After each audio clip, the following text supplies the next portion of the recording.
X versus a Jeep Trackhawk. So stay tuned for that. Oh my God. Oh my God. That is what, wow. That was the best part of the video. That's gonna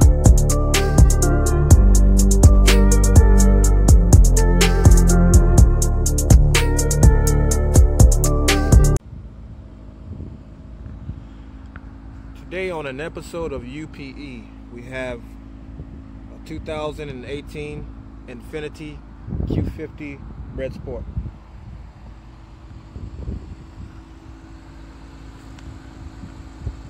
Aftermarket brakes, 20-inch powder coated wheels, and these wheels are 5-spoke wheels.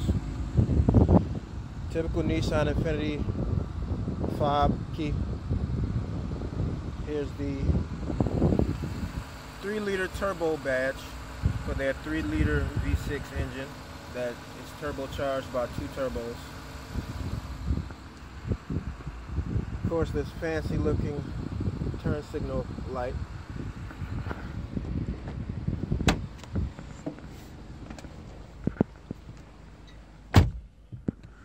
Inside this vehicle, we have a heated steering wheel. We have, of course, paddle shifters. We have this, what appears to be a 10-inch display up here.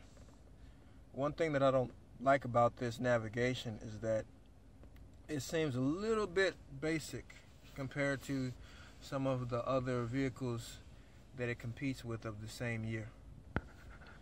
Here's the odometer. Kind of is reminiscent of the odometer found in a 2009 G37X. Has a 180 mile/hour dash odometer, and the RPM display shows up to 9,000 RPM. And in the center here, we have your compass. Now, this part right here is touchscreen, so it has 2 displays, one at the top and one right here, which I didn't previously notice. So it's pretty simple. It's nothing too fancy. Very, very basic. Looks like an operating system from older smartphones of the pre-2010 era. If you remember Nokia phones and Windows phones before Android became a big thing. Audio button, FM, SXM, of course SXM is for satellite radio, AM, disc, iPod, and BTA. I'm not sure what BTA is. Climate controls, you can adjust that with the touch of your hand. That's cool, like that it's touchscreen. This is reminiscent of the touchscreens that were in the early 2000 Lexus vehicles. I had a 2003 GS, well actually 2002 GS 430, and even back then it had a touchscreen. It wasn't multi-touch, but it was a, what do they call it? Resistive touchscreen, even back then. So again, you can see heated steering wheel. I'm going to turn that off because I don't need that on. But it does feel warm. It does. It does. Heated seat buttons right here, which again, they have physical buttons, and you can see it's up here on the touchscreen as well, which I'm not sure why they have both. Well, I suppose if the touchscreen doesn't function properly, you still have the physical button you can tap like that right there. Of course, this is your shifter. Typical Infiniti stuff. Very nice interior. That's for your cigarette tray. This is your cigarette lighter, which really looks odd. I don't know why this looks like this. Really strange. Okay, what else do we have here? Close that up. We have map.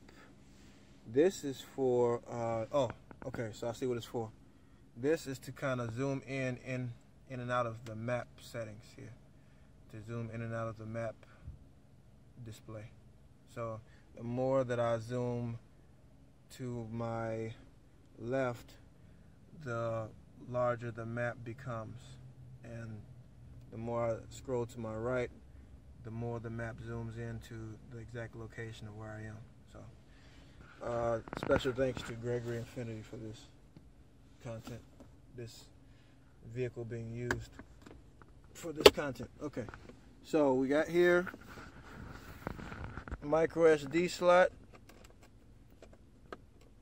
What is this? Okay, micro SD, 2 USB ports, and I guess, let's see, 3.5 millimeter headphone jack, and this audio jack.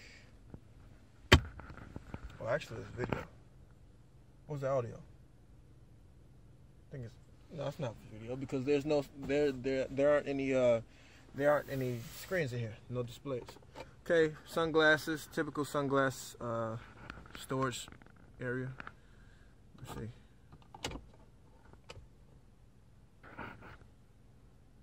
Lights, not all that bright, but it'll do. Sunroof reminds me of the one that was in my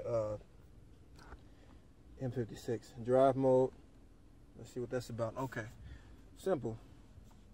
Sport, Sport Plus, Personal, Standard, Eco, Snow. I'm gonna put it in Sport Plus for when I get ready to drive. I want the best performance it can offer. Okay, what else do we have here?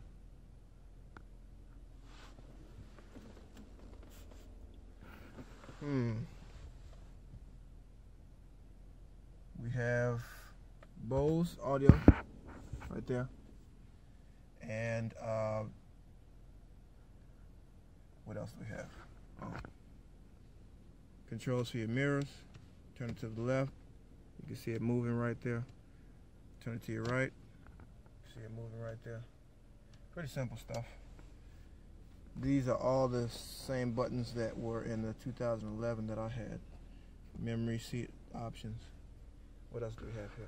I actually like the odometer design and the M56X that I had because it was more up to date compared to this one. It was more classy looking. It was all white instead of this white and kind of purplish blue color, which is dated. They've been using this for quite a while. But the car I'm not gonna sit in the back seat because it is kind of small. There's no point of me sitting back there. It's kind of small. I don't like small cramped places. But the front has a decent amount of room. Scoot up a little bit.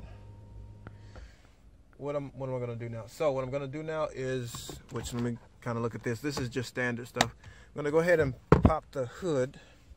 And when I pop the hood, we're gonna see the 3-liter V6.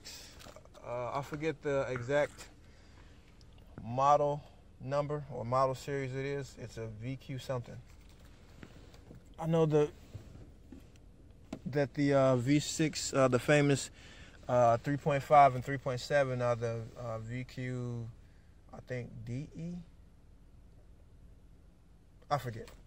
I'm more focused. I've been more focused on the V8 and Nissan, the V8 Nissan Infiniti engines, the VKs and the VKs, the VK45 and the VK VDs, 5.6 liter. So I'm going to go ahead and open that right quick. You can see here it has a lighted Infiniti logo. You can see there it has kind of they're not the fanciest, but it's a little bit of aluminum trim.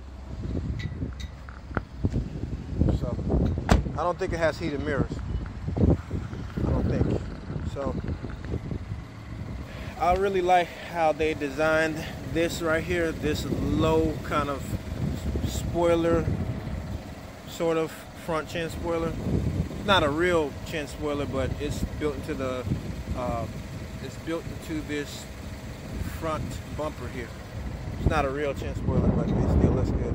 It's a fancy looking front bumper that only the Q50 Red Sport has, because if you look over there, I'm going to try to zoom in. There's another Q50 right where my finger is, and I'm going to zoom in, and you can see that the bumper is not as aggressive looking. The front bumper is not as aggressive looking as this one. Look from this angle, you can see that it's much more aggressive looking. So that's good. Like I said, you can see the wheels are nice. This is a this is their smallest sedan that they currently have right now, so that's cool. We're gonna get an exhaust clip in a minute when the salesman comes out here, and then I'm gonna take over and do a quick driving impressions. Let me do quick driving impressions. So this, of course, is that plastic, typical plastic crap that they put on luxury vehicles to cover the engine and engine manifold. Battery goes here. There's your battery hitting in there nicely. Gonna go ahead and put that back down. What else do we have here? Strut tower to your right. Strut tower to your right. Strut tower to your left. And the turbos are, you know, down here tucked away where we can't see them. Pretty cold out here. This is dipstick, you know, typical where your oil goes, all your typical stuff. It's kind of different compared to how the American engine bay is set, but it's still an engine bay. So, coolant here, you know, brake fluid. They have a label for brake fluid, for where brake fluid goes. I'm going to open that up right there. Nice and tucked away here. Man, it's really cold out here. Windshield wiper fluid. It is cold out here, no joke. But again, I'm passionate about these cars and my car reviews and just everything that I do. So whether it's 30 degrees outside or if it's about 100, I'm gonna come handle business. So all-wheel drive Q50S. You can see that those actually these tips are, looks like these are aftermarket exhaust tips and maybe an aftermarket exhaust system. So I'm gonna hold this and pop it open. Guess that didn't work, so I'm gonna try this way. Okay, typical trunk. A lot of space in here, nice amount of space. Really cold. That's it for the trunk. Backup camera, of course. And we're gonna go ahead and go for a drive. We're gonna go ahead and go for a drive right quick. So, ooh, it's cold. Ready when you are. It's cold, man. Yeah, I know. So, this is this Q60 Red Sport? This is the Q60 Red Sport, yep. Nice. I've never seen this interior. Let me just get a quick shot. What kind of interior is this? It's called Monaco, right? Monaco red. Okay. And it's the, I guess, an additional option. It's not standard, right? Well, it's just a rarer interior. We don't really see it too often. This is actually the first time I've seen it. Custom order, right? Mm-hmm. Really nice. Mm-hmm. Ready when you are. Yeah, matches perfect. Is it for like a channel? Yep. Oh, okay. Yeah. What's your channel? It's called CCK, short for Chicago Car King. Yeah. So if you don't mind, I didn't bring my GoPro, so if you don't mind, could you hold it? Jesus Christ, God. I've been to quite a few different dealerships. Went to go. Yesterday did an SRT Durango. Really? Yeah, and Gurney, Jeep, Chrysler, Dodge. Yeah. So I kind of go all over. Not too small, not too big. It's kind of like mid-sized. The largest vehicle is the Q70 series. It is the exhaust. I can hear it pretty well. I guess that has to do with Sport Plus. This exhaust, is this exhaust aftermarket? No, it's stock. So it's stock, really? Okay, it looked aftermarket. And I'm assuming, you know, with a lot of newer cars, when you change it into sports settings, it opens up the exhaust. Is that the same case in here? So with the exhaust system, it's just they have holes in the back, so that way it just kind of makes it sound a little bit more sportier in the back. Okay. Oh, I thought that was an aftermarket. I know aftermarket companies do that too. So I thought, oh, this is aftermarket. So it's okay. Makes sense. Have you driven this car? I have, yeah. What are your impressions? Well, it's really quick. The biggest thing I think is I think Sport Plus mode honestly makes it the biggest difference too, because you can have it in standard mode and it doesn't really feel like it changes too much. But honestly, it picks up so quick. Like it honestly shocked me. This is the first car I've ever driven that was over 400 horsepower. So. Well, you know what? I'm gonna give you a little thing. Oh, okay. So here's my thing, folks. I've owned previously a 2011 M56, if you're familiar with the M, 5.6 liter Nissan V8, the VK VD. It was naturally aspirated, 420 horsepower, 417 pound-feet of torque. Wow. That same engine is found in the newer Q80s as well as the Nissan Titans and Armada. Yeah. But it's detuned to where it makes, I think, it right at 400 horsepower. But in the and they also are in the newer Q70 5.6s, which most Infiniti dealerships don't even have them. You familiar with them? Right? Yeah, the Q70. Yeah, the Q70 5.6, not the 370. Yeah, we had one in the past, and that was the only. I've been here 2 years. That was the only time we ever saw it. It's extremely hard to find that thing, let alone find the 5.6X. Yeah. So it's basically the M56, but they just changed the name to the Q70 for some reason. I don't know why they renamed it, but it's the same vehicle. A few different updates, pretty much that. But according to a lot of people, they say that this one is quicker. This has 400 horsepower.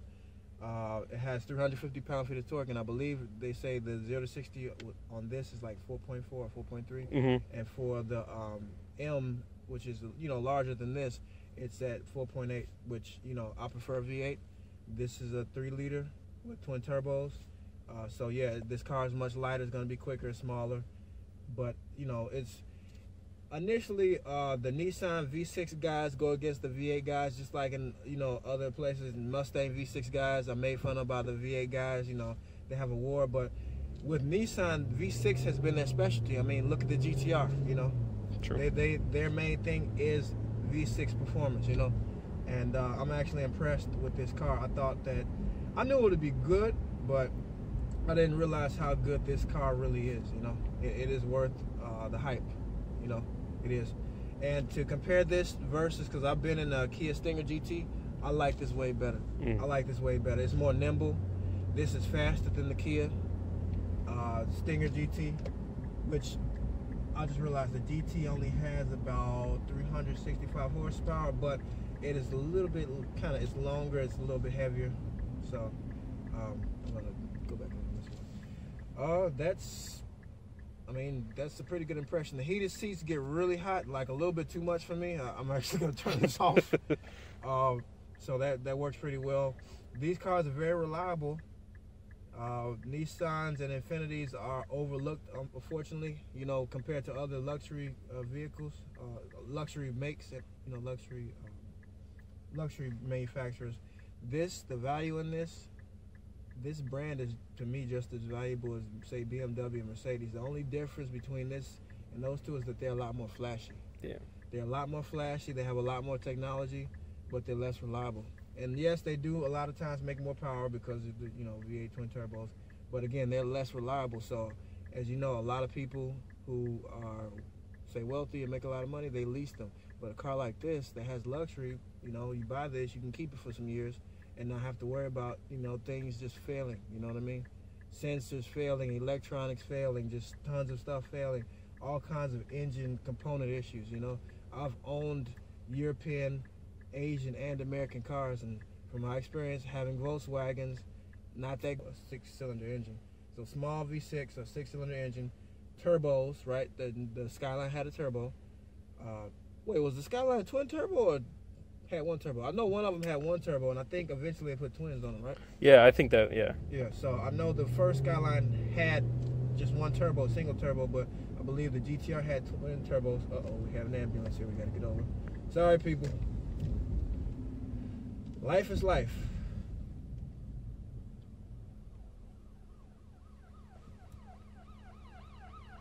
But yeah, this is oh, you know what I'm thinking? Eco mode. From my experience having I've had a couple Infinitis. I had an M45, a 2003 M45. It looked like a muscle car. I currently have 2 G20s. I've had briefly what is it? The famous G35 that everybody knows about, that made Nissan famous, as well as the what else? The G35 is like the luxury equivalent to the 350Z and 370Z, just like the G37. So we're gonna go ahead and kind of push on it a little bit.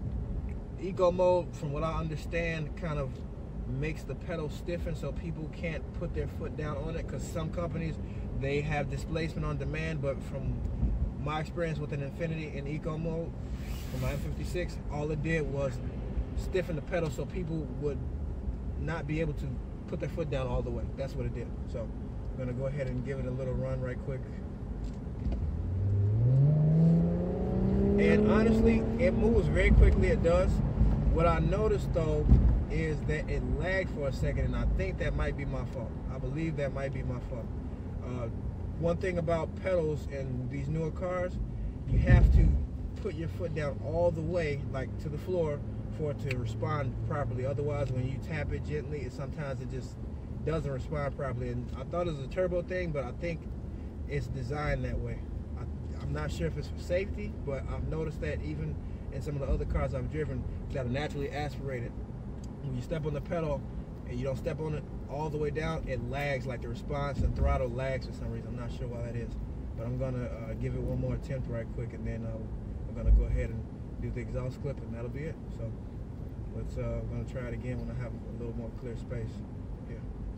Does this car have you know how the newer cars have like 0 to 60 measurement and all that stuff? Does this car have that? So it does. Okay. This, yeah, I mean, because it's the same. It's the same. This is the 3.0 twin turbo. Okay. And it's the same one even on the brand new ones. Oh. It's just they tune it a certain way to make it the 400 horsepower. Gotcha. So increased boost. Gotcha. I don't know. I'm assuming this has I think maybe like 13 pounds. It's always conservative.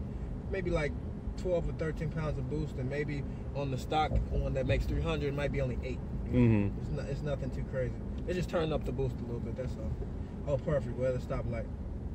So I'm gonna let this down a little bit so you all can hear. I wish I had my GoPro so I could have mounted it so people could have heard the exhaust sounds, but oh man.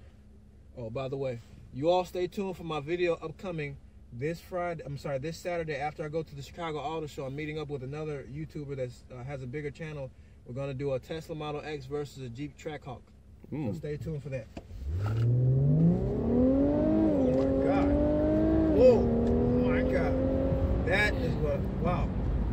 That was the best part of the video. That's gonna be my intro. This is gonna be my intro. This is gonna be my intro. Fantastic, really good stuff there. I'm impressed. I'm impressed. And it has, what is it called? Rev matching? Yeah, downshift rev matching. Bingo. The M had that too. It did. I remember that. The M that I had borrowed had that as well. This is also the variable compression turbo. So these can go from like 14 to 1 where you're maximizing your power, or 8 to 1 where you're maximizing your fuel efficiency too. Really? Wasn't aware of that. So power to weight is everything. And this, when they tool this car, it eats Hemis. It eats V8s. No joke. You know, this is great. I'm gonna end it with you doing a rev, and that'll be it. Thank you. Yeah. So guys, gonna have them just rev it right quick. Okay, cool. Look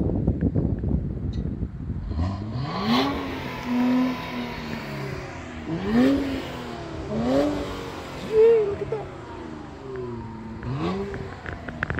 And that's the end of the video. Once again, like, share, subscribe, and subscribe with the notification bell on, and add me on Instagram. Thank you.